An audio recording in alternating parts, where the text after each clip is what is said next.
Ciao a tutti, buonasera a tutti, ciao Radiazione Alpha. I'm gonna talk in English from now on. You have been warned that this tonight is gonna be an English spoken live, and I'm gonna introduce my guest to the public. Welcome, Mr. Mark Nelson. Mark Nelson is the founder of Radiant Energy Fund, which is a fund that operates in energy, of course, in the United States, and he is also pro-nuclear activist that we have to thank for saving the Byron and Dresden power plants in Illinois, and I think he also was involved in saving Diablo Canyon as well. Welcome, Mark. Thanks for having me, Luca. And I'll add one correction.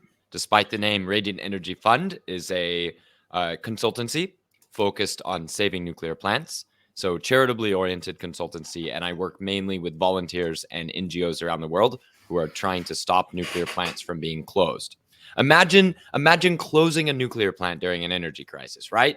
Well, before the energy crisis, it was easier to imagine, so we had a lot of work to do around the world to stop those closures, including in the United States. Yeah, I was just reading a couple of days ago that in the last 10 years, a lot of nuclear plants were shut down in the United States because the shale gas was so cheap, and so nuclear was not competitive against shale gas. Is that correct? Correct. Only one nuclear plant in the last 10 years was closed for reasons of serious and deep damage. In this case, it was Crystal River Nuclear Plant in Florida, where inept repairs were being done. They cut into the containment dome, which released the tension on the containment dome, which meant that it wouldn't be able to withstand nearly as much internal pressure in the case of an accident, and it essentially trashed the plant. All the other closures were either very mild repairs that would have been very easy to do, or politics, or the low natural gas prices, or a combination. Yeah. But now the tide has turned, and Byron and Dresden were saved, and Diablo Canyon was, at very least, the closure was delayed for 10 years, I believe, or I think 5, possibly 10, and then we will see. And Vogtol is finally starting up, and what is next? What's in the United States? I mean, are there plans of building more nuclear?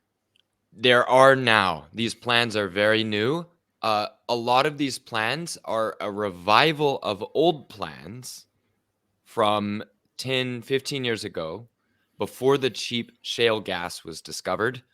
A lot of American utilities were actually planning to build 1, 2, 3, 4 large reactors at existing facilities, and at least in one case, an entirely new power plant was planned in the American South.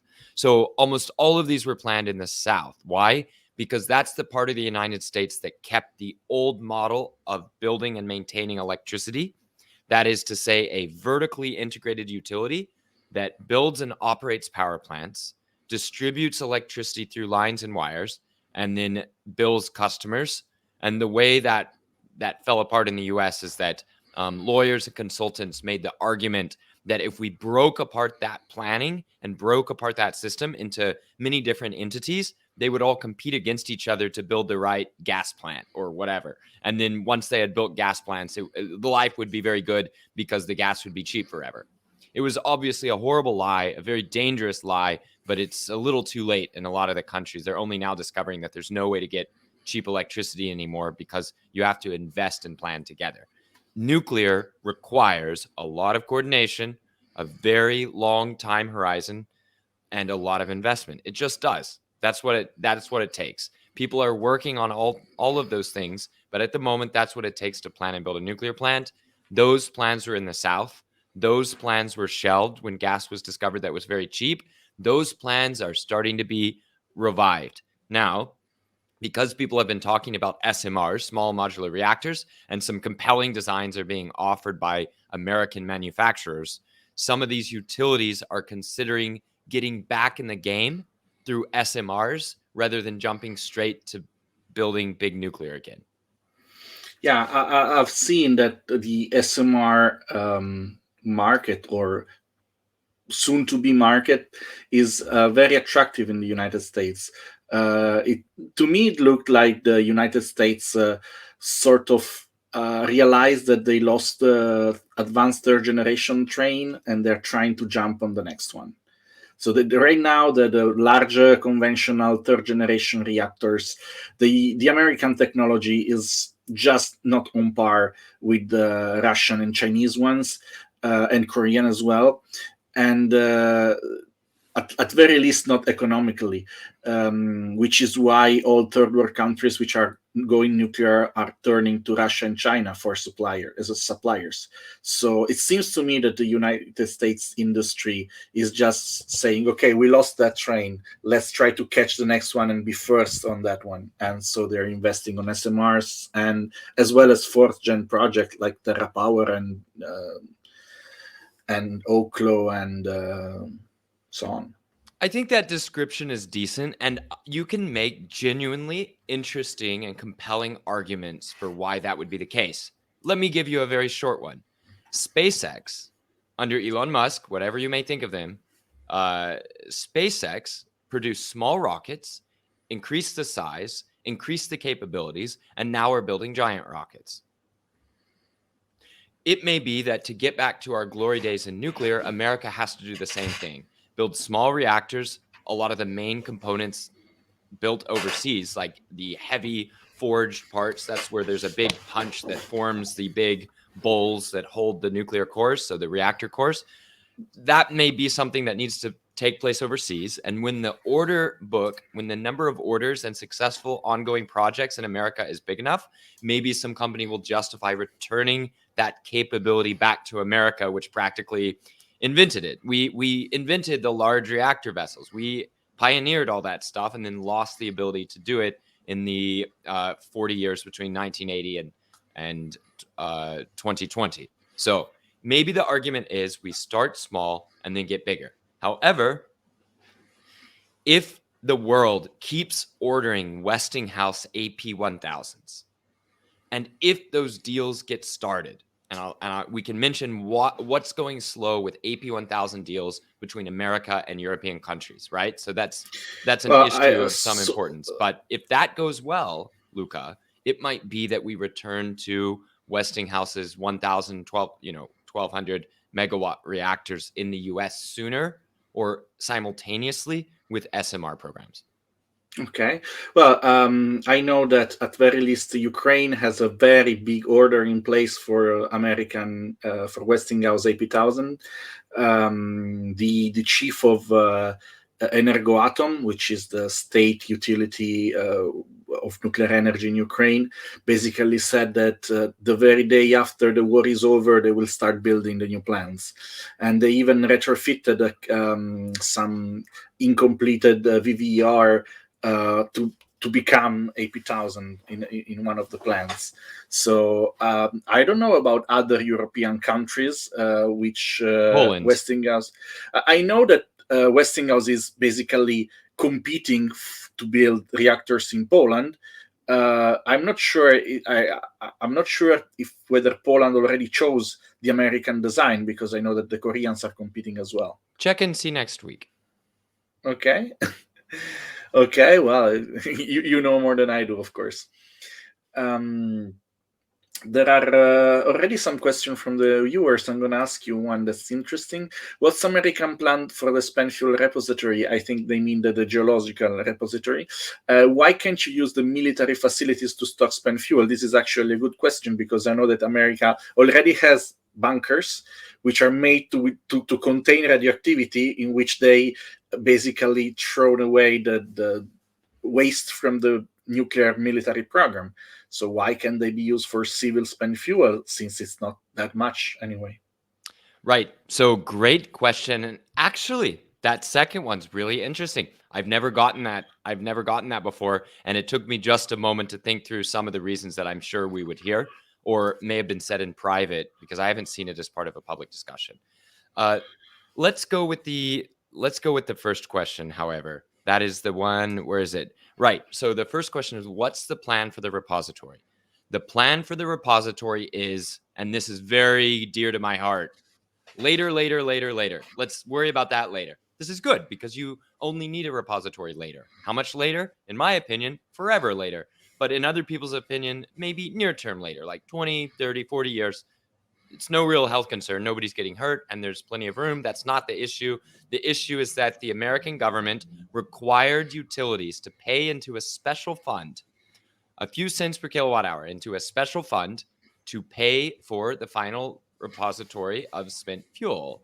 Then the government went back on the law and they said, "Oh, we're actually going to cancel the repository and not build it." It was weird politics during Obama's time. He needed things out of an important senator. That senator was from Nevada. The senator from Nevada said, "We're going to have to kill your facility." Obama had other priorities and said, "Whatever, man." Anyway, long story short, Yucca Mountain, the intended deep repository, permanent geologic repository under the earth, has been more or less indefinitely postponed. So that's fine by me because I thought it was a waste of money. But that means that the utilities are suing the government every year to get billions, back so far. I think it's something like 1 billion per year returned to them as penalties for the government not taking away the spent fuel as required and as the government taxed the nuclear production to do. Really messy.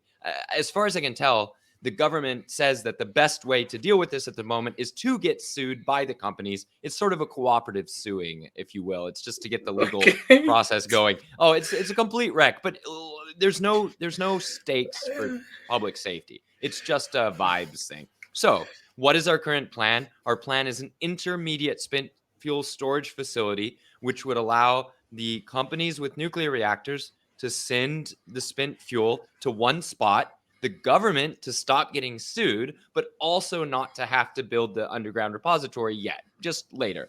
This intermediate spent fuel repository, ISFR, would be a facility where the casks, which maybe a person is about this big, and a cask is Yeah, about it's like like that they are big. like 4 or 5 meter high. They're Yeah. very heavy. They're going to be fine. They'd be fine forever. In fact, who are we joking? We just need to decorate them and then call it a day. Make it a museum, right? Well, anyway, the intermediate spent fuel facility is considered to be a lower political burden to get across the finish line. The idea is to put it in New Mexico. There's already opposition. We'll see how that goes. The idea is that these canisters, these spent fuel casks that are about 100 tons and about 4 or 5 meters high, as Luca said, would be placed sort of halfway in, halfway out of the ground. I don't know. I guess that's just more appealing to people. And then they would just sit there for a few decades before we got our deep repository done.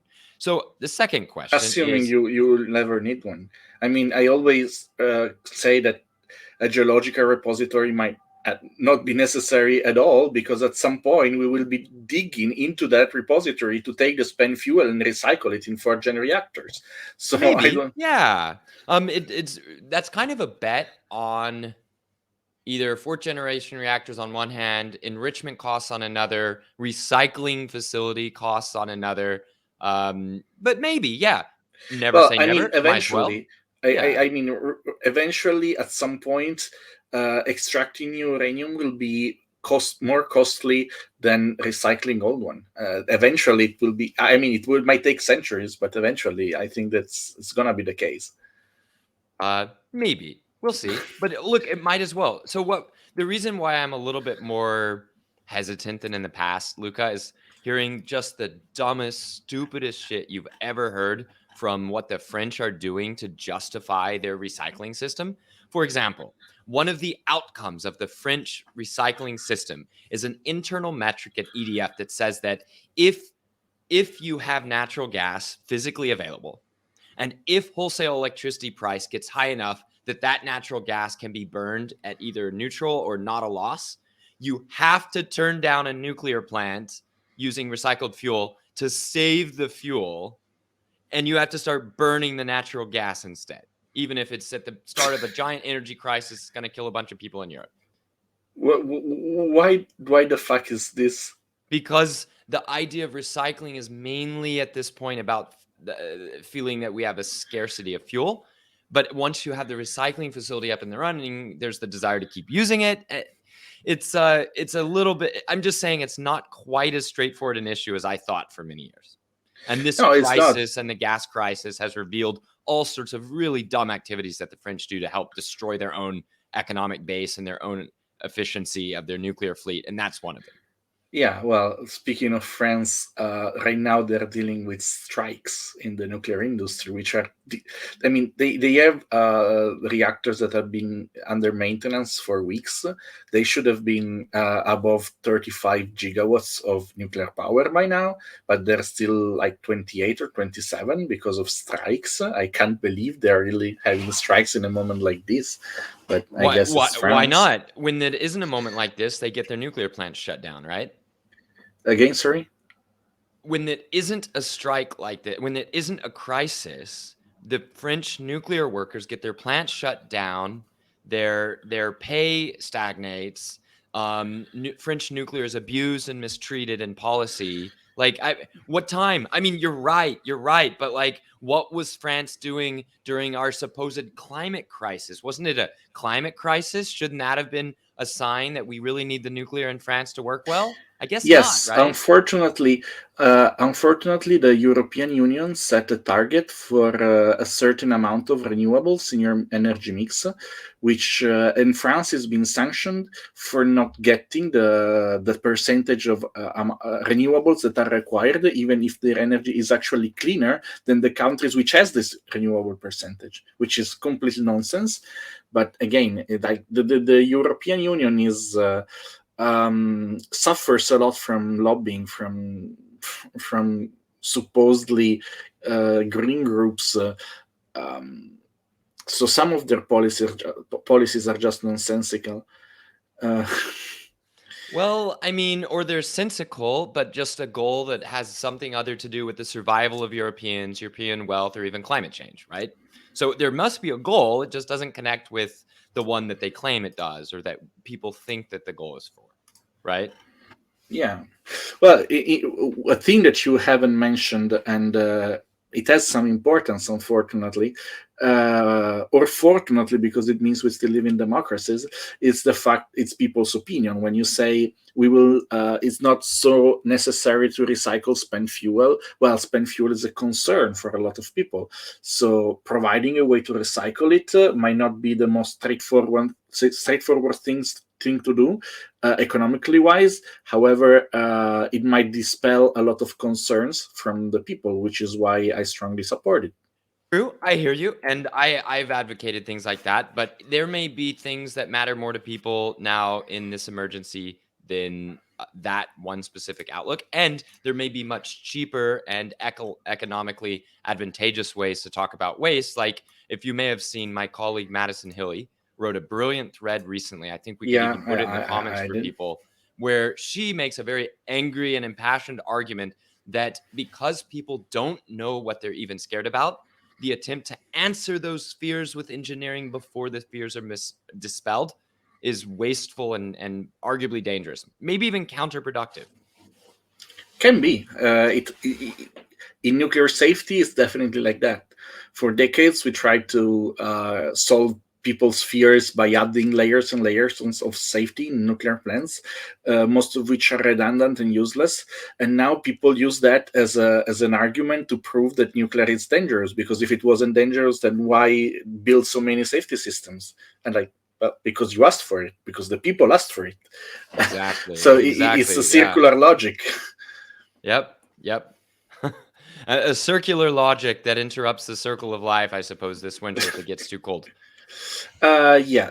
Actually, speaking of bureaucracy in Italy, we are desperately trying to have LNG tanker, LNG converter ship. How do you call it? To, Uh, to turn liquid gas into gas. Regasification Yeah, facility. Much easier and regasification. faster to build than a liquefaction facility. Well, yeah, we need to actually. We already have the ship. We the Italian company bought the ship. Now you just have to build basically a small terminal and connect the ship to the gas to the gas pipes on land, and people are opposing that with massive protests. And there are 45 public administrations involved in the decision-making process, one of which asks which color is the ship, which apparently, in my opinion, it means that apparently gas is still not expensive enough. Yeah, If you have exactly. time to worry. Or as the energy account Doomberg would say, not enough pain, right? Yeah, I agree. Ayur is asking, in the context of running out of mine uranium and using breeders, what does it take for a regular LWR to burn MOX? Let me get back to that. Not much, I believe. Yeah, I mean, so what I was complaining about in France is that the reactors on MOX are running on 12-month refueling cycles mostly, which isn't very good.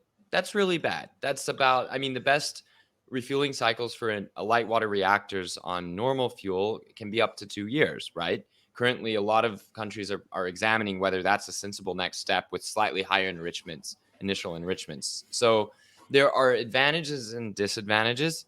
And I think the biggest advantage is to get that recycling economy up and running, should it be needed at some point.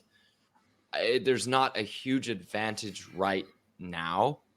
And in terms of modification, as far as I know, it's not a particularly big modification. It's mainly done in the fuel design and then what's called the core design, where an expert at the plant and experts in the fuel companies both work together to design the loading, the types of fuel that you put in, the enrichments needed, the pattern of that fuel within the reactor core. It's kind of like a chessboard matrix. And then finally, the order of operations during refueling outages when you switch bundles from the center to the outside and fresh bundles in and spent bundles to the spent fuel pool. So, yeah.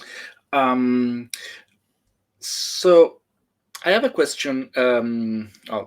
Since we spoke before we move towards Europe, I have one more question about Canada. Sure. I know that you have a lot of contacts in the Canadian nuclear industry.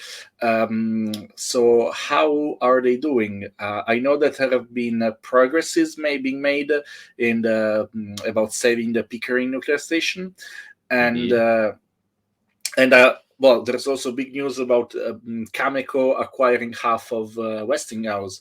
So it seems to me that the Canadians are actually betting on nuclear. Yeah, so it's there's almost as far as I can tell, an almost total disconnect between provincial governments, which are surging towards nuclear, except for Quebec, and the national government, which is doing all it can to suppress nuclear in the national and international conversation. So what again, I'm American, but I have a lot of contacts in Canada and I pay close attention. You have a situation where Canada chose what is now sort of an oddball reactor design, the CANDU reactor. Their thinking was, we want to be fully self-reliant on our own uranium and our own abilities. We don't have enrichment and we're not planning to get enrichment.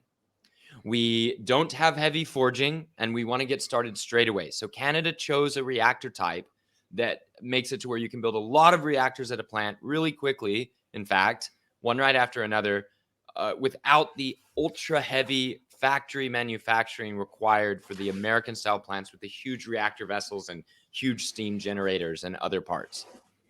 So this CANDU reactor system has a lot of advantages. One of which that the core is made up of a bunch of small tubes, so it's easy to Yeah, build. The have, disadvantage is that the tubes get old and you have to replace them. And the replacement needs to be after 30, 35 years of life. CANDU reactors are now coming up into that barrier for their lifespans. Some of them were just closed. Like Quebec got rid of theirs. They're like, we don't need that. We've got hydro. And plus, if the rest of Canada does it that way, we don't want to be part of that. So Quebec got rid of their nuclear and has been a very persistent anti-nuclear voice, anti-nuclear force on national politics. When a national political party gets into power that includes the anti-nuclear requirements of, say, some of the elites in Quebec or Ontario, then they tend to turn anti-nuclear, even if the provinces turn pro-nuclear. So the province of Ontario, with the vast majority of Canada's nuclear plants and nuclear output, they're so pro-nuclear now. For one, immense amounts of business are done in nuclear, not just the operating of the reactors, but a lot of the technical work to restore the reactors, refurbish these CANDUs, happens in Ontario. That refurbishment work went really badly the first time they tried it. It went a little better after that, and better after that, and better, and then better, and then better, and then better. Every reactor is now coming in better, on time. It's coming in cheap, and it means the CANDU supply chain and, crucially, the know-how to apply that supply chain and its parts within the existing reactor halls. It's going extremely well, and it means that when you look at Pickering, for Pickering nuclear plant, which is super close to Toronto, like it's surrounded by neighborhoods. It's crazy to see it from the air if you're flying into or out of Toronto Pearson Airport. If you get lucky, you'll see it. It's fascinating to see the neighborhoods and towns just come straight up to the boundary of the plant, right there on right there on the lake by Toronto. So Pickering was 3 gigawatts of power, enough for a few million Canadians. And it was supposed to go offline because it was too expensive to refurbish and just too difficult, all that whiny nonsense that we heard when we started fighting to save it. The idea was that Canada would replace it with natural gas and an advanced reactor program. What's that advanced reactor program? Building one 300 megawatt SMR. So for those of you out there that are good at math, how big is Pickering? 3 gigawatts or 3,000 megawatts is somewhat Okay. larger than 300 megawatts. Yeah, It's not the same. And Pickering being available would be better than the advanced reactor being available by the end of the decade. See? Yeah. It's different. They're not the same things. And natural gas, your attentive viewers may know this, is no longer cheap. It's really expensive. Then the pro-nuclear movement has made it almost impossible to stand up and say something anti-nuclear, even nuclear neutral, depending on which province we're talking about, and survive the withering onslaught. In fact, they've turned most of the press pro-nuclear because, among other things, I think the reporters themselves are convinced that nuclear is good. So there's been this massive culture shift. The face of the Canadian pro-nuclear movement is an extraordinary doctor, an emergency room doctor, Well, bikes to work, stands on the picket line with his nurses to get them bigger pay if they're striking, has an impeccable mustache, and he's even taller than me. He's almost 2 meters tall, right? So if yeah, you have I've a met force him. of nature like that, Luca, you've met him, right? You have a Yeah, force of in nature like Berlin. that. It's very difficult to say no to a big and growing movement led by a dude like that. And sure enough, he's pushing for saving Pickering. And we finally got news in the last couple of weeks that they're bending to this public pressure. They're bending to economic realities, and they're embracing what they've become good at in Ontario, refurbishing CANDU reactors after 35 years of operation. Yeah, it seems to me that Canada is also focusing a lot on SMRs. I believe there are several provinces that signed a deal to cooperate on SMRs development. I think SMRs, to be honest, makes a lot more sense in Canada because of how the country is built. Basically, you have cities with 300,000 people, like thousands of miles one apart from the other, and it means it's having SMRs allows you to have like localized to have more local energy, to basically to save on energy transportation. It makes Luca, sense. can I just add something though? Yeah, sure.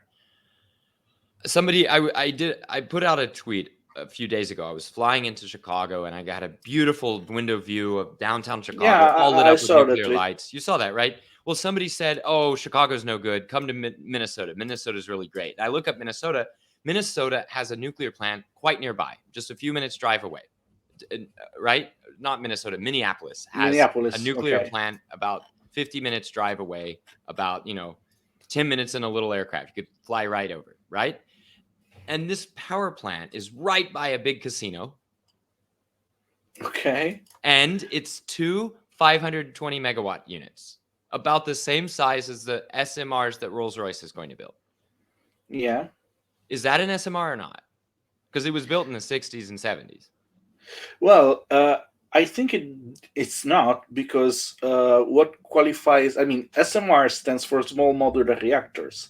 That nuclear power Modular is a plant, construction technique, Luca. yeah, exactly. So That's it's my already point. constructed. It doesn't need those modules. So it might as well get the honorary M. Yeah, Module sure, M for sure. I mean, already complete. yeah. What I mean is that when I speak about SMRs, I'm speaking about something that can be factory built, and But all the parts were built in factories. aren't aren't they? Weren't they built on site? No, the building was Okay, built on site, but the building that's needed for like a new scale plant is huge. It's immense and it has to be built on site. okay. Then I guess it qualifies for SMR. It's something like, uh, I mean, even Okay, the oldest. can I push back a little more? I was Yeah, sure. describing the core of the CANDU made up of a bunch of pressure tubes, not Yeah, I one big thing. know. That's modular, right? Modules like pressure modules. Uh, yeah, in a sense. I So mean, if you have a reactor where you have this giant piece and it's a slow building piece and it takes a long time to build and it's a huge metal piece, is that really modular? Because that doesn't really sound like a module. That sounds too large to be a module if you have alternatives like CANDU. yeah, but Candu is also made of a big, large pressure. I mean, it's not a pressure vessel because you have the pressure tubes, but the Calandria is a big Just piece. a no, that's easy. It's just a big bucket, low pressure bucket. Yeah, but it's still a big piece of steel, and it has to be heavy and reinforced. I mean, there are still No, it's no, neutrons it's flying in. just that's just not a difficult thing. They can make it in Canada without heavy forges. Yeah, I know that. It's like a big But boiler bucket, like in the Titanic movie. You know, the dude shoving the coal in. Just is just one of those, right? yeah, well, I mean, what I meant generally speaking is I think that Canada can make use of smaller reactors in because it has so many communities that are like far apart from one another, and it makes sense to have smaller reactors close to the cities so you can have district heating and stuff rather than having thousands of miles away from the cities. I mean, it makes a lot of sense in Ontario because you have like most of the big cities in Canada are in Ontario and Quebec, except for maybe Vancouver.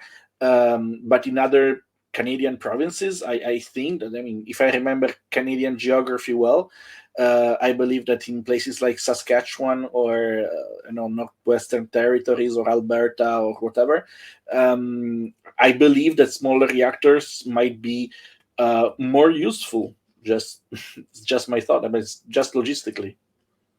Okay, so I know I was trolling there a little bit, but in all honesty, what you're really saying is with new reactor technologies, is there a chance that we'll build reactors where we both have the social license, meaning permission from enough members of the public to overrule those who don't give permission, to build reactors that also have an emergency site boundary? That is, what area has to be evacuated of people in the worst possible circumstance that's very small as the plant property itself. That's what we're really talking about, right?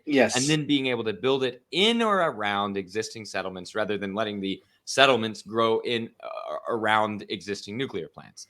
Yes, I think that's possible. And I think that that's one of the dreams of SMRs with low power density. That is, you make an SMR that can work on natural circulation without powered pumps for a sufficiently long period of time without any outside power or operator help, even in ultra severe accident scenarios, and that would then justify having an emergency site planning boundary, an emergency evacuation zone that is as small as the property where the reactor itself sits. I like this dream. Will that give us social license? Will that be necessary to get social license? That's going to be harder to say. I certainly hope so, and that may happen, but it would probably mean nuclear electricity that may be quite expensive per unit of power, just from purely technical reasons Oh compared to yeah, existing but reactors. But we'll see. We'll see. It yeah, might be that I it doesn't mean, matter so much in an energy crisis. I'm not concerned about nuclear electricity being more expensive for a unit of power because that's the overnight cost. And the main driver of nuclear electricity cost is actually the cost of money, the cost of borrowing money. So if you have a higher overnight cost, but you have you can basically get the money at a smaller price. You are still fine.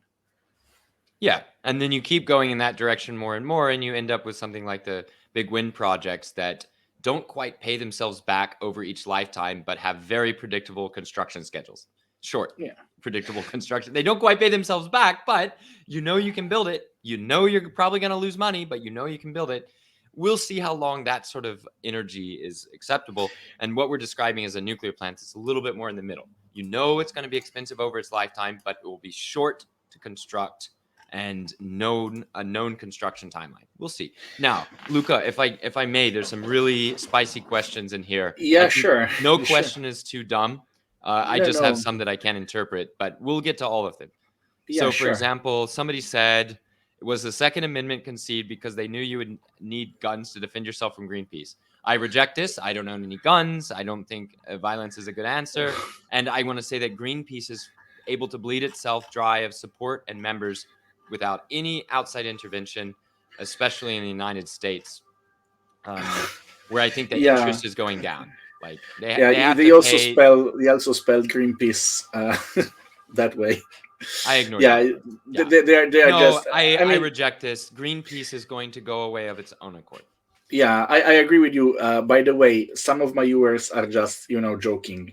They don't actually mean that I question. specialize in trolling, Luca. It's what Okay, my PhD is in. Okay, let's okay. see. I thought as I Italians were world think champions in messy bureaucracy, new competitors have entered the race. Is that referring to Americans no, or France. Canadians or No, French? no, no. He wrote that when you spoke about France bureaucracy around spend as recycling fuel. Okay, here's something. Is something similar to megatons to megawatts still possible nowadays? Great question, Vincent. Now, megatons to megawatts described a program where here's the vision, here's the version of it that the pro-nuclear advocates, the nuclear bros say. They say actually warheads are not a part of nuclear energy and can be downblended and taken away and made into peaceful nuclear electricity. And Russia sold their downblended, meaning you take the high concentration uranium and you break it up into chunks and you put in natural uranium to dilute the U-235 with more U-238, and that gives you, from a few warheads, you get a large amount of low Fuel concentration rods. nuclear fuel for your reactors. So for background, in the United States, for something like 10, 15 years, 10% of all national electricity came from downblended Russian warheads. It What was that meant almost is that 20 years. It was from 50%, almost 20 years, from 93 to 2011. just long enough to completely destroy America's own nuclear fuel cycle business, right? While giving Well, Russia the money it needed to re-up theirs, yeah? yeah, sort of. And anyway, help them decrease their total number of warheads while building new ones. Yeah. In other words, you can see what I think of the program. Yeah, you Where we paid American cash money to Russia for them to boost their fuel program and their nuclear warhead program with new nuclear warheads, where we then had neither. We did not re-up our nuclear warheads, as far as I can tell, and we no longer have any American-controlled enrichment plants. We no longer have any I think you are I think we rebuilding have one one. conversion plant, but it's not online. Like this is a pretty pathetic outcome from America, and it Well, undercuts that's mining all over North America for uranium. well that's has probably been dumb from US part. I don't think that's the deals that's the megatons to megawatts fault though, because I mean, It's America's fault for letting it happen. well, I mean, it would in there was the treaty, the deal with Russia did not include for America to shut their enrichment and conversion plants No, down. we threw that in for free, Luca. Yeah, exactly. So you could have kept them open, and I mean, But just then we reduce wouldn't be America, production. would we? Anyway, we still didn't do something dumb like Nord Stream 1 and 2. So we're Yeah, not like Europe. We're not Europe. Let me you're make not it clear. Germany. Come on, this Europe is not I mean, all of. Italy. What? Hold up. Italy ripped out all its nuclear plants. Germany's That's going to correct. save theirs, and then you don't have any left. So Yeah, when we're that's correct. But I have a lot of trust in the Scandinavians. Well, I hope that trust is well placed. We'll see. All right. Well, So the should we new go on to the Swedish next? government is doing like their energy plan that they proposed in the first week after they got uh, installed. It's pretty good. I think liberals and Um, socialists across Europe are going to need to see that they have to go pro nuclear or die. yeah, I hope that's the case because I would love to vote for a pro-nuclear left party, but unfortunately, so far I have to choose between the two.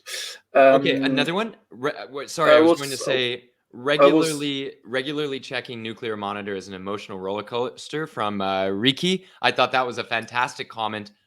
Nuclear Monitor is a French website that puts up the data on the cause and the status of nuclear shutdowns in France. So it's great because it shows nuclear reactors by river system. So it's very easy to see that like France has these big main rivers, the Rhone, the Loire, and the what's the one Garon. in the south? Yeah, the Garonne, and then the coastal nuclear plants. And you can see that during this hot summer, many of the river nuclear plants were reduced in their capacity, and you can also see that a lot of units are down for either normal repairs, which take an extremely long time in France, like the longest. They are just the slowest at repairs, just normal repairs and normal refueling. They're absolutely horrible by world standards in terms of Yeah, timing. they take it slow because at some point they had too much nuclear. I mean, meaning when they start building Yeah, heavily in the Luca, they had too 1780s. much nuclear because there was no fossil fuels on the grid in Europe. Yeah, No, there was no fossil fuels to export and displace. No, yes, it's no, no, because no. Europe Well, passed policy to limit the effectiveness and the usefulness of French nuclear yeah, exports because they preferred foreign fossil dependency over French nuclear electricity. That's yes, why. that's correct. However, what I meant with this is that when they built so much nuclear in the 70s and 80s, they forecast their electricity consumption to grow more than it actually did. So they ended up with having nuclear energy that they didn't use, so they started selling. However, uh, as you said, other Europe, not many other European countries choose to buy. I mean, they didn't want to rely on France for more than, I mean, Italy is the record holder here for more than 12% of their needs. So they didn't build connections. So eventually, even when France is like, when reactors are at maximum capacity and all the neighboring countries are importing, France is not is not operating their nuclear fleet more than 70-75%, I believe. And then I'm pushing in Italy for building new connection, for increasing connection capacity to France, because if we don't want nuclear because we are paying electricity so damn expensive because of fucking gas, then at least that's a solution that we can implement in a couple of years, hoping that by then France will have finished his fucking grand carénage, and we will be able Ah, to see, we import barely more. even gotten to that part. So the Grand Carénage is the program to do all sorts of upgrades, both necessary and unnecessary, to comply with anti-nuclear French policy on what reactor upgrades, like way beyond what we require in America. So unless they're saying that America is unsafe or intentionally putting its citizens in danger, they're doing things that are just kind of like, I mean, you could say, oh, but it goes with European law. Well, screw European law. France No, is Europe. What other country in Europe is going to tell France what to do if France stands up for its own energy supply? You know well, what the other countries in Europe can do if France stands up for nuclear energy? They go cry themselves to sleep in a warmer house because they're buying French nuclear electricity for cheap. That's what they can do. If yeah. France wanted to, that whole, oh, France got in trouble because they didn't build Uh, enough renewables, that is just the dumbest thing ever. They already decarbonized their grid. They don't need to build renewables. Other people need to decarbonize their grids and maybe pay France extra for getting there first, right? So again, if little countries in Europe can gum up the whole works of the European Union because they don't like a thing, then surely France, as one of the one of the only two super big powers. I mean, do we include Italy? One of the three no, it's big. we don't. No, we And do we don't. include Germany after, I don't know, next year? It's not Oh, clear. France would well, be we're the not there only yet. powerful country left in the European Union after the next few years. Not because it's going to be strong this winter, not because the rest of Europe can rely on France this winter, but because hopefully France has learned its lesson not to allow anti-nuclear policy to come out of Brussels. For God's sake, not to put anti-nuclear policy in Brussels, as France, I'm sure histories will show that French politicians work to sabotage their own nation and thus all of Europe by including more anti-nuclear provisions in Brussels energy policies than otherwise would be needed. Well, this is something that the nuclear industry has done very well for ages, like self-sabotaging. In the United States, the Nuclear Regulatory Commission increased the amount of steps to license a new plant, like tenfold within the 80s. And the nuclear industry always said, okay, sure. Like they never stood up for themselves. And this is just what's happening in France. When the Fukushima accident happened, like in France, they asked the EDF to make sure that the reactors were able to withstand a tsunami. And like, okay, sure, the coastal ones, but why a reactor that's 500 kilometers from the ocean should be able to withstand a tsunami? It doesn't make any fucking sense. And yet it works on those reactors. Like they have to move the diesel generators up on the last floor, because what if a tsunami comes? Like that's the Great Loire flood of 2024 sends a tidal wave up the Loire Valley and just if it happens, frustrating. If it happens, the nuclear plant is the last of your problem. If a tsunami comes that sends a tidal wave 500 kilometers up a river, you are fucked, and the nuclear plant is the last of your problem, which is what I tell people who complains about, you cannot build nuclear in Italy because we have earthquakes. Like, if an earthquake is able to damage a nuclear power plant, then basically everything else is already to the ground. So that's the last of your problem. There is nothing that will die from radiation because everyone will be dead already. All right, let's go to the next question here. What are the prospects for development of civilian nuclear ships in the United States? The current thinking is that unless there's a big jump in ease of regulation here, let me get over the question from Ace Kronk here. Unless there's a significant relaxation in the difficulty of regulating potential civilian marine nuclear ships, we're going to see progress from other countries first, not from US flagged vessels. It's really unfortunate. And there's some companies working very hard to change that in DC right now. We'll see. I think even if the NRC wants to change, like each individual, it has to be forced to function differently. If that happens, or if nuclear powered ships can be passed into a different administrative structure, maybe like an amendment to the Atomic Energy Act, where Congress is like, this is dumb. We need nuclear ships. Russia has them. Why don't we? We just need to put them outside of the current NRC structure. Whatever. Look, we're a democracy. If enough people agree, we can change our laws. If that happens, you would hope that with the experience of multiple companies in the US building nuclear marine reactors, we would be able to get something up and running pretty quickly.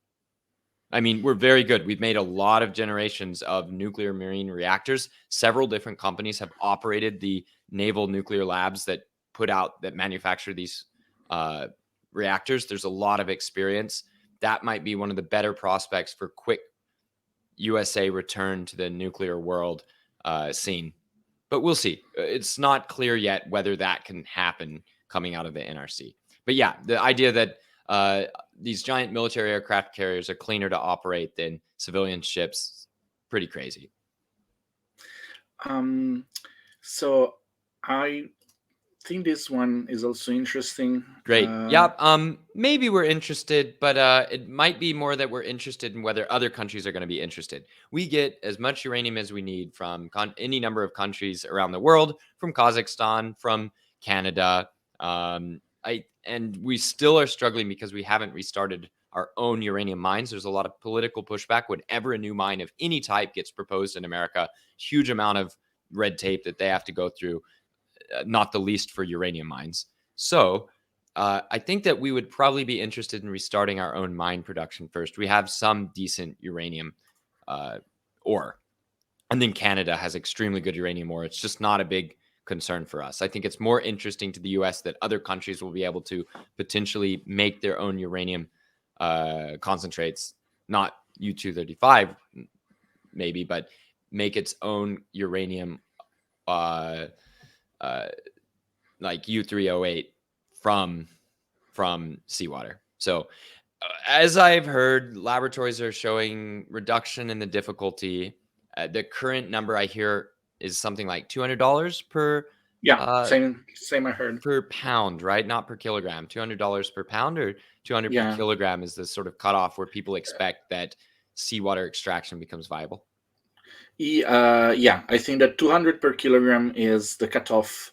If uranium increases that much stably, in a stable way, then seawater extraction might become economically viable. But I mean, we are not running out of uranium on land, so I don't think that is soon to be thing.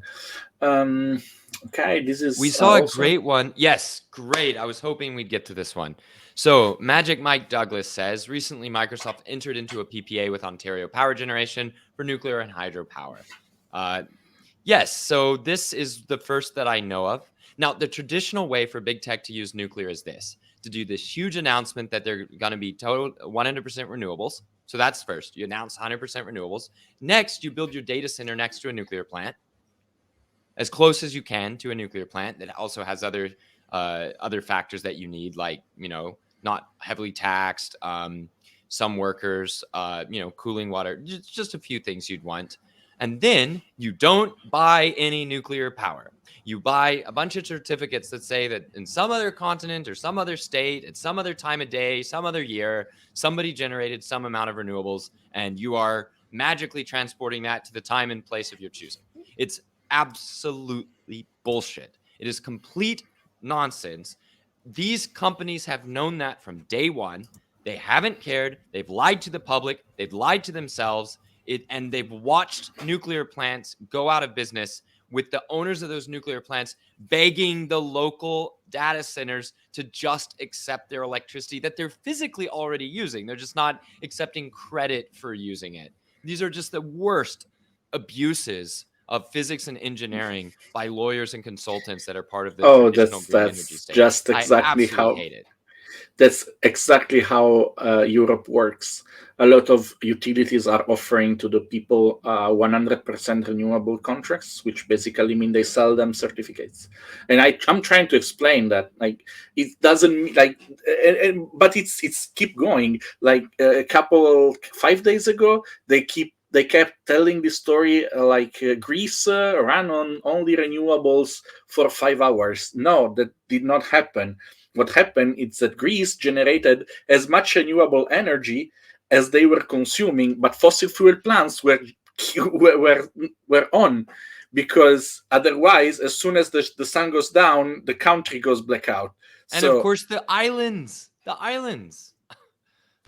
yeah, with and their it's diesel generators. yeah. So of course, I mean that's not in the grid, so doesn't count. Yeah, it doesn't even count. And in Greek Italy, islands famously don't count for anything in world history or in Greek in history. Italy, a lot of utilities keep selling 100% renewable energy to the customers, which is a straight up lie. And even one of the main political parties during the election campaign, which they lost, claimed that if they won, we will build a state-owned utility that will buy 100% renewable electricity and sell it to the public at a like fixed price to fight against speculation and blah blah blah. And it's just a straight up lie. You cannot buy 100% renewable Well, energy Luca, it's a unless you lie. buy energy for 4 hours a day. Luca, it's a lie that's finally being revealed by the energy crisis. And I've seen this all over Europe. People say, hey, Putin may have stopped the gas, but he didn't stop the sun or the wind. The sun and the wind are the same as always. Why is my electricity bill going up like all my neighbors who don't have 100% renewables? And you realize people are so close to an epiphany. If Putin can't interfere with the wind turbines and solar panels, and you're on 100% wind turbine and solar panel electricity, why is your bill going up with everybody else's? And then people are like, well, it's only the fossil fuels that are expensive, and yet your bill went up. It's like they've almost got it, that electricity is a service. The service does not exist without the whole system, and the whole system depends on fossil fuels. And nothing you do with certificates that say you're solar energy at night is 100% renewable. Nothing is going to make that true. And you're going to experience it when the fossil fuels that really make up your energy supply start getting really expensive. And it turns out you didn't buy nuclear at a cheap rate. So, what I think is funny about the Microsoft news, to answer this original question, is, Yeah, sure. and yes, this is the first that I've heard of openly. They may have done maybe some smaller deals in the last year that we haven't heard of because they weren't sure whether it was woke enough to say that you use nuclear, to admit that you were using nuclear, because of course data centers around the world rely on nuclear energy. Of course they do. They just got a bunch of lawyers to claim they didn't because they thought that that's what the ESG, the environmental, social, and governance criteria demanded. And is it any real surprise that with that sort of idiotic but extremely expensive paper, like official paper lying, that we have an energy crisis?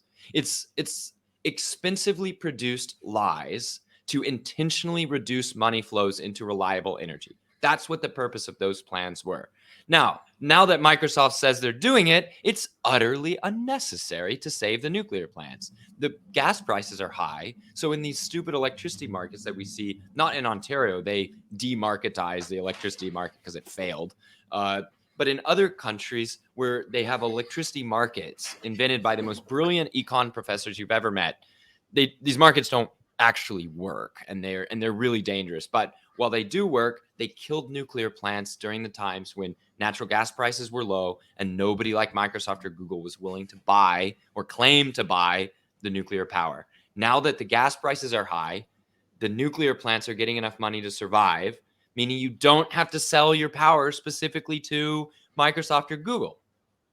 So Google and Microsoft are becoming moral, and they're stopping the lie that they're using renewables only now that it's more expensive not to lie.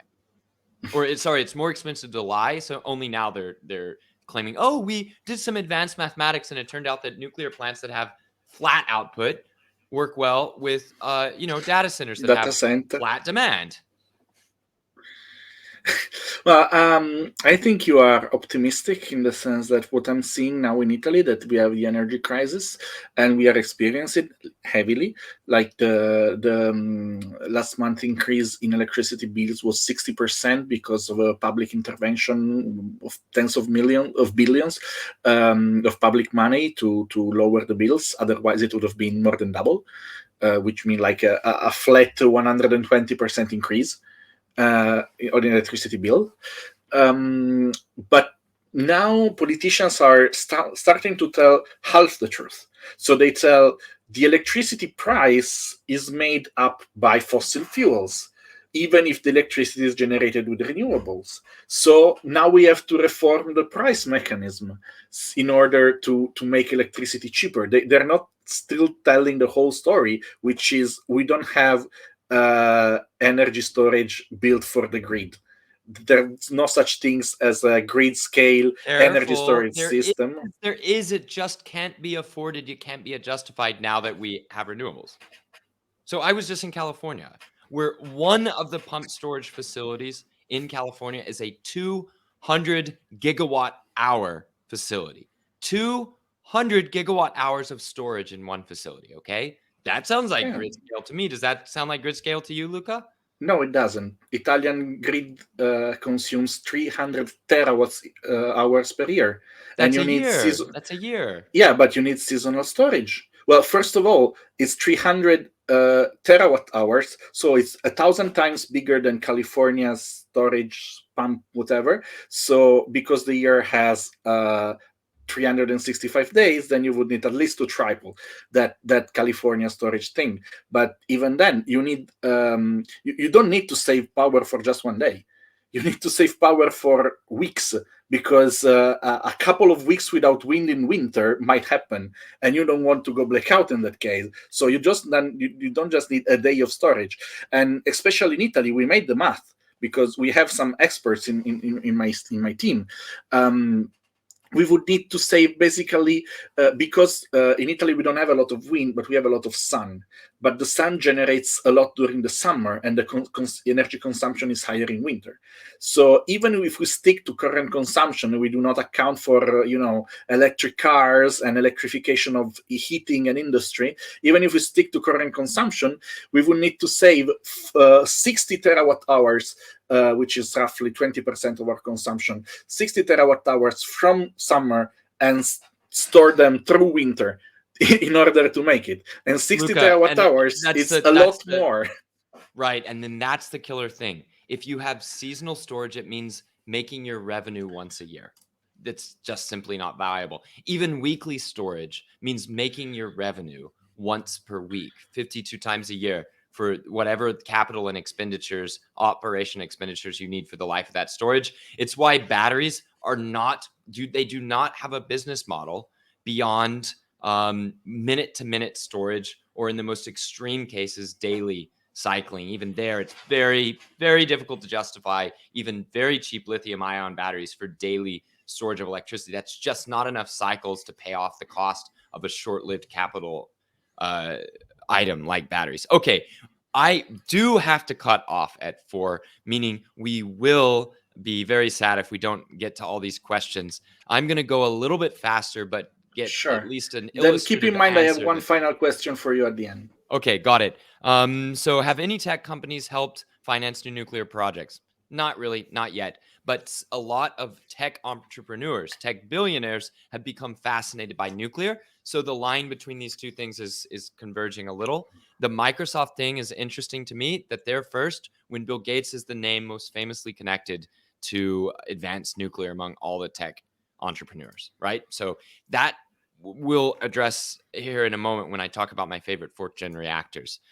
Right. So let's go with, can you give us advice from your point of view how to turn the press pro-nuclear? Yes. Be excellent company online. The press, at least in America, in the Anglophone world, the press is online. The young reporters are online.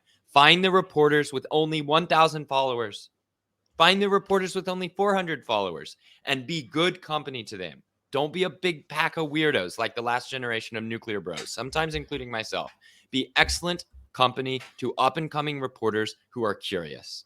Be careful when you get them information. Respond rapidly if you're ever given the trust, right? The responsibility of producing an answer for a reporter that you've gotten to know. If you're going to a city where the reporter is and you follow them, send them a very nice note about what stories you like best from them. They can be on other technology issues, other energy issues, even something not related to nuclear in the slightest. Be excellent company. Be a trusted friend and colleague of reporters who are trying to sift out the truth and not be smashed by their editors for doing so. The editors come from assistant editors that move up. The assistant editors are occasionally journalists and producers that move up. All of these people are the press. True, big papers have big lines, but the truth is that there is a conservative argument for nuclear, a liberal argument for nuclear, a socialist argument for nuclear. For God's sake, there's communist arguments for nuclear. And infamously, all over Europe, there are fascist arguments for nuclear. There are completely apolitical arguments for nuclear, environmental arguments for nuclear. We could keep going on, right? There is going to be a way for each part of any national press to be for nuclear. Heck, there are ways for oil companies to get excited about nuclear, right? It's just a whiny excuse that, oh, the press is against us. Make the press your friend. Go out and help the press understand, and you'll get the world you want. That's my opinion. That's what we've seen in other places. You're being helped by the fact that with the natural turnover of editors, assistant editors, reporters, and producers, people who are not scared of nuclear are getting into higher and higher positions in the media. Well, you are helped by the fact, period. I think this, I don't know if you are informed about the UK situation. Yeah, a little bit. Yeah, I try to keep really close touch, probably go there more than any other country. So, right. Do you think that they will become more committed, or is this just wishful thinking? The UK has some very serious problems right now, from the physical all the way to the political. The stories coming out of Whitehall today are insane. Like things that veteran reporters have never seen. Complete and utter chaos. They've got to sort their shit out. But it seems like almost anybody who would rise into a ministerial position from any party right now is going to be relatively pro-nuclear compared to the past. In some cases, very pro-nuclear. For example, Keir Starmer has been on the record a long time ago being pro-nuclear. That's as much as you can hope for, I think, for the moment for a Labour politician. Unless Tony Blair rises back into contention to save his nation and everyone forgets about Iraq. If that happens, he was strongly for nuclear, and there's old YouTube videos of him just clowning David Cameron about nuclear and being for it. So there is a path towards the UK keeping its seriousness, no matter what is their resolution to the current chaos. Next question. Okay, what's your favorite 4th-gen reactor design? So I like different designs for different reasons. I'm a little bit sketched out by gas reactors just because it's more difficult to transfer a lot of energy at high temperatures with gas reactors, because gas has so low density that it cools down really quickly, and any device designed to transfer heat from the gas to working fluid like water, or if maybe some of these gas reactors are supposed to use even higher temperature working fluids like other secondary gases. Molten salt. Yeah, so in molten salt, and those are also really high temperatures, but they also, as an engineer, high temperatures scare me a little bit. In my perfect world, I think it would just be nice to make electricity and use that as the universal energy transfer medium. I know you lose a lot of thermodynamic efficiency doing that, but I'll tell you what I really like. And it's because I studied it in depth, in detail, during one of the most beautiful times in my life, writing my master's thesis at Cambridge. It was summer in Britain. I was working in the big university gardens during the daytime, and then at night working in an ancient pub, the same pub where the announcement was made that DNA structure had been discovered in the nearby lab. So I was writing my thesis over the reactor technology that is now being used by TerraPower for their sodium metal fast reactor. So sodium metal cooled fast breeder reactor program. They're going to build their first one, I think, out in Wyoming. We'll see how that goes. That's Bill Gates's company, TerraPower, that is going to be building that reactor. And that technology is inherited from previous generations of work, going back one generation by General Electric, back one further generation by a U.S. government program, back further all the way to our earliest sodium fast reactors. There's a lineage. Sodium is also a reactor technology that is an active commercial operation today. So it's not theoretical. Sodium fast reactors are now in commercial operation in Russia, and they are under construction in China and India, and they're basically done in China. They're basically done in China. They ordered the fuel. Time to turn it on. We'll see. I'll be the first is going to be turned on in next year, which is amazing because they built it on like 6 years. They started in 2017. They leveled an entire island. There was a mountain island that was like over 100 meters tall, and they just flattened it. It's insane to watch it on Google Earth if you go through the years of that island. And they built a whole highway out to it through cliffs. It's crazy levels of building and engineering. So yeah, I like this sodium fast reactor. But here's what I would warn. I hate this phrase, 4th generation. You should be so lucky that I answered your question when you used my most hated phrase, 4th generation. A reactor type that you build for the first time isn't 4th generation, it's 1st generation. See? I actually have a lot of sympathy for General Electric that calls their boiling water reactor 10th generation, because they've done 10 iterations, right? They've done 10 generations of boiling water reactor, okay?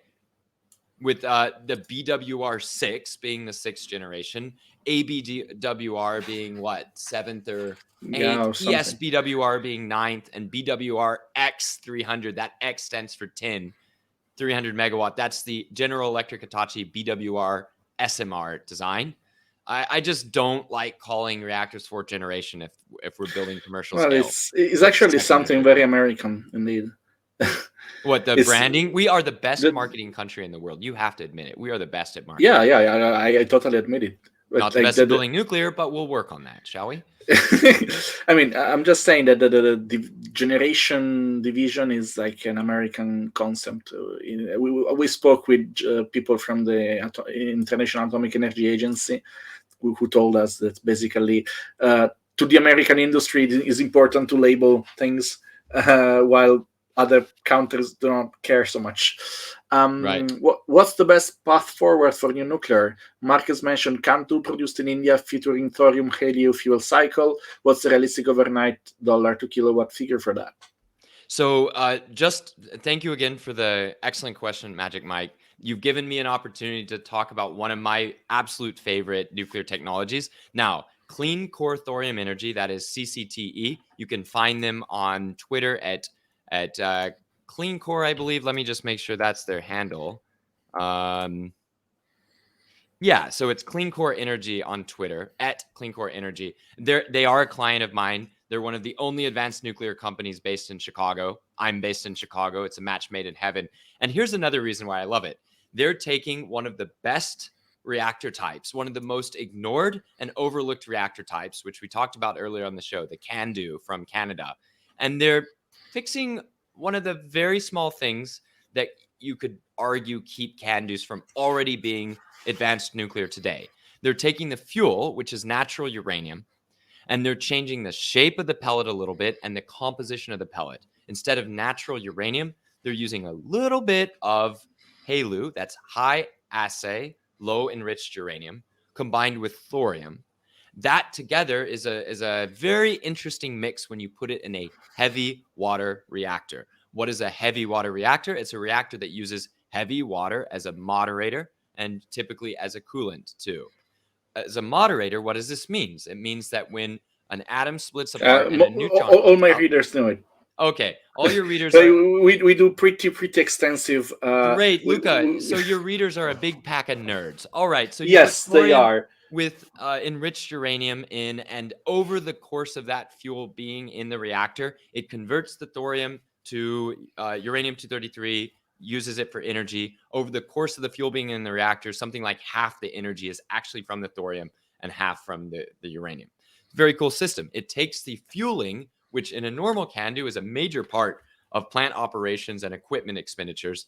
It takes it from let's say 7 units refueling per day or per week, whatever the schedule is, and cuts it down to 1. It's a 7-to-1 reduction of fueling and a 7-to-1 reduction of spent fuel held. And that means that you get all the advantages of a CANDU, which are these online refueling, 1,000 days in a row of operation, that sort of thing. And you start having the cost of CANDU operation go downwards closer to that of the very best PWRs. In which case, something very fascinating is opened up. India makes the cheapest reactors in the world. We wish they made them faster. We're still waiting for them to get faster and faster at turning on their 700 megawatt CANDU inspired design.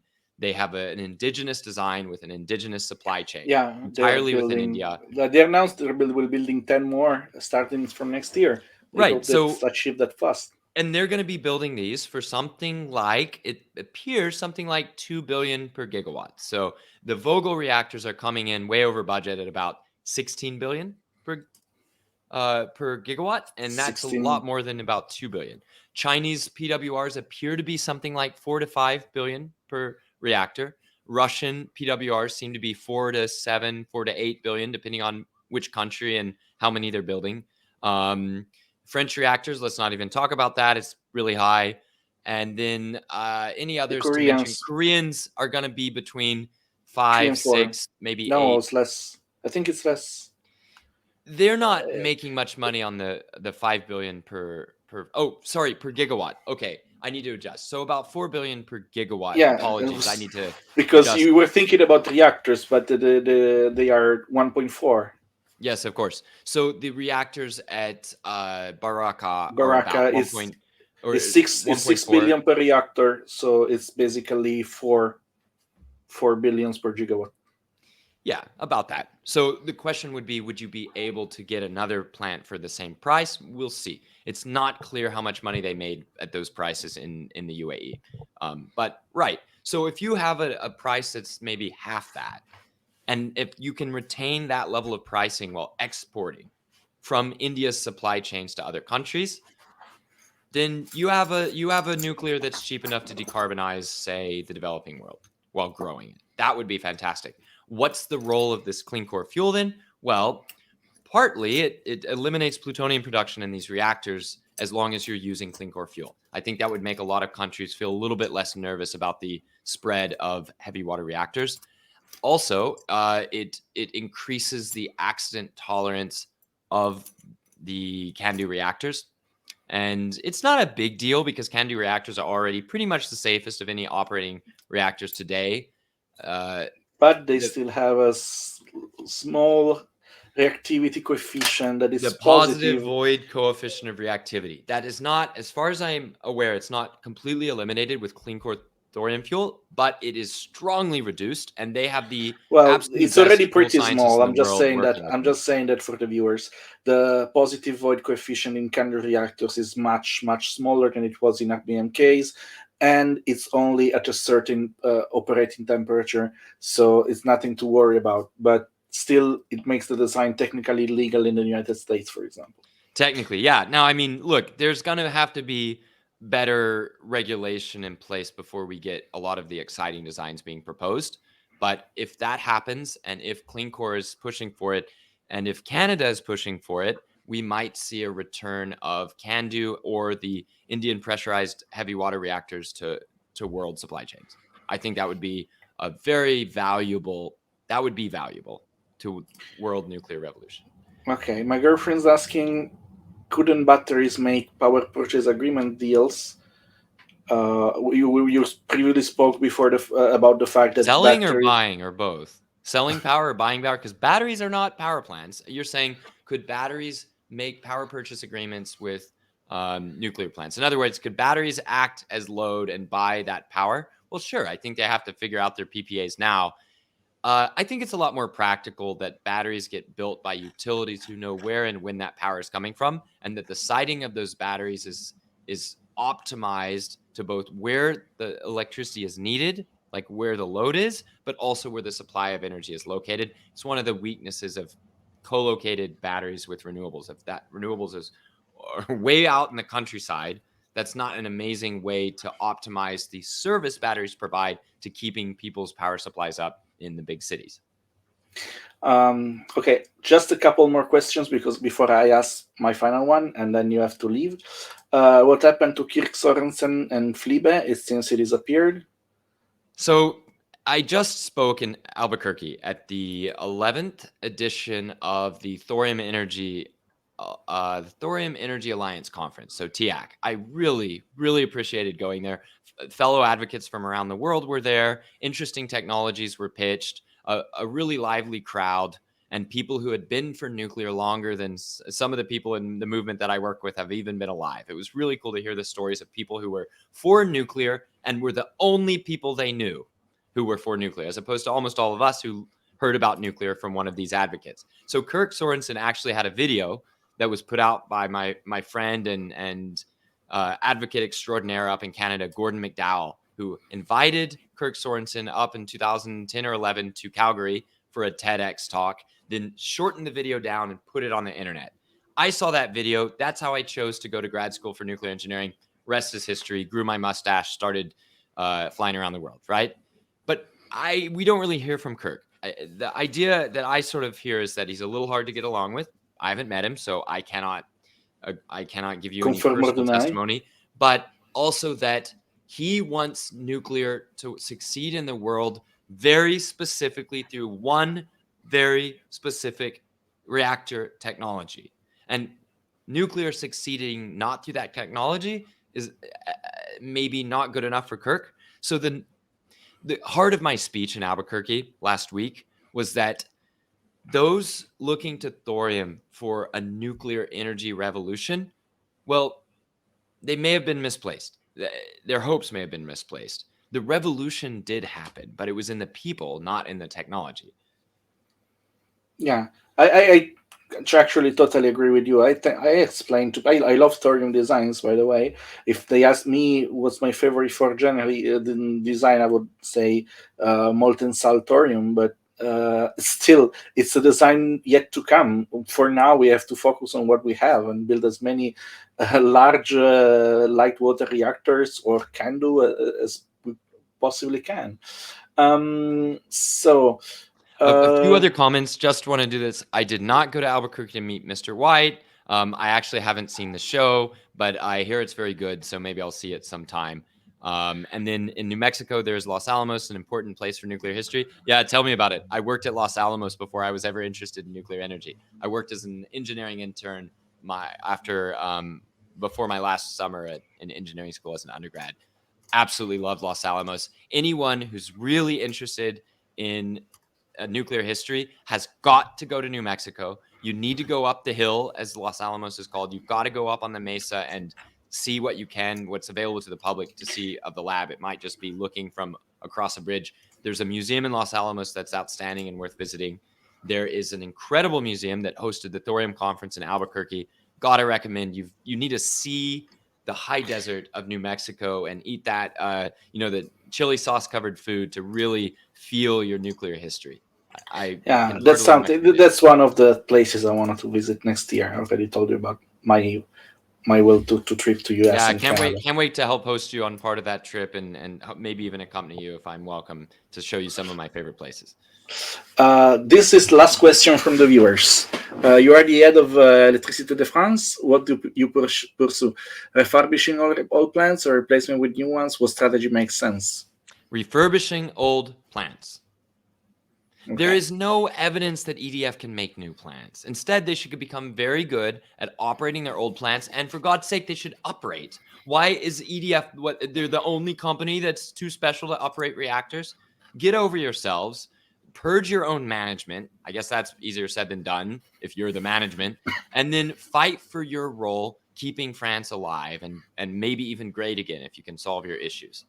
But I think it's just the dumbest thing to say that France should be trying to build new reactors when they can barely keep their existing reactors running, and they can't win the political battles to just produce as much electricity as possible.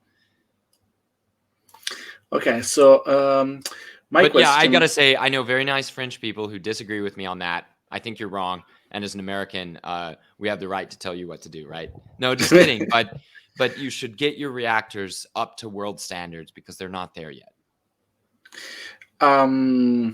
So my final question: there was recently a thread on Twitter about what can activists really do, and because it seems now that people have changed their mind, but they did it because of the energy crisis. So, are the battles do battles for nuclear energy matters? And in specific, it seems now that a lot of people are changing their mind, but the politics is always slow to follow. In Italy, this happens a lot, and not just with nuclear.